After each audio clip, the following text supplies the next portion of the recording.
Ako si Katrina, isang solo parent. Hashtag solo parent, no? Meron na. Sa Pasay City, meron na kaming solo parent ID. Meron pa kaming subsidy. Thank you, Mayor Emmy Calixto at Congressman Bernadette Herrera.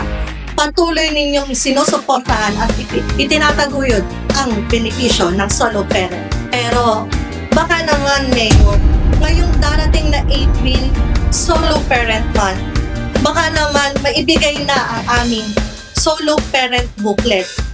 Malaking tulong ito para sa aming mga solo parent na may anak na 6 years old pababa. Oh, kayo dyan sa San Juan, kamusta ang benepisyo ng solo parent sa inyo? Ako si Celine, hashtag solo parent law, meron na dito sa San Juan. Salamat sa aming mayor na si Francis Zamora at salamat kay DH Kong Bernadette Herrera. Oh, kayo dyan sa Valenzuela, kamusta kayo dyan? Ako si Alfredo, hashtag solo parent law, meron na dito sa Valenzuela City.